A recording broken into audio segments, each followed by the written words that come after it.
The second biggest reason of tiredness is dehydration, not hydrating enough. If you're 1% dehydrated, performance will decline up to 15%.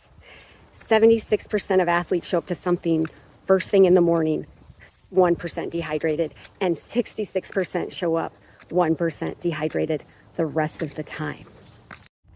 The issues here are when you're dehydrated, it slows down processing speed, which is everything to sports, how quick you make a decision. It decreases power, strength, agility. You're more apt to get injured and you don't recover as fast. Some things to look for is thirst, but believe it or not, if you're thirsty, you're actually already 2 to 4% dehydrated. Urine is really dark in color and you're maybe cramping and you just notice that you're more tired and more sore. A quick goal is to aim for half of your weight in fluid ounces a day, plus 10 to 20 ounces of fluid per hour of activity, and 3 to 4 grams of sodium a day, because sodium helps bring the water out of the bloodstream and into the muscle cell. So proper hydration requires enough fluid and enough sodium. If you really want to get this customized, I highly recommend you seek out a sports RD to really fine tune what your sweat and salt rate is and how to maximize it around performance, and then maximize it for the day, which I call recovery hydration. One of my athletes, a football player, came in because he was cramping and he thought he had tried everything. Well, cramping comes from a lack of fluid and a lack of sodium.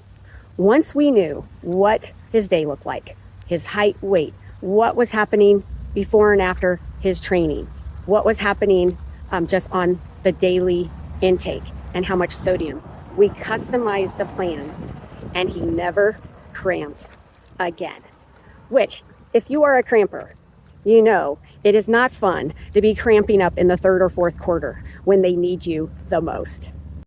If you're wondering where to go from here or you feel kind of anxious, I'm actually offering 30-minute athlete fatigue checkups, but I only have some limited spots and they're 30 minutes each. So we would review all the 5 things that might be impacting your athlete's levels of tiredness and get you going in the right direction, whether which labs to do or which brands of supplements you might need or how much that they might need. All of that could be covered in that quick 30 minutes. So sign up in one of those limited spots if that's where you feel like you're at with your athlete.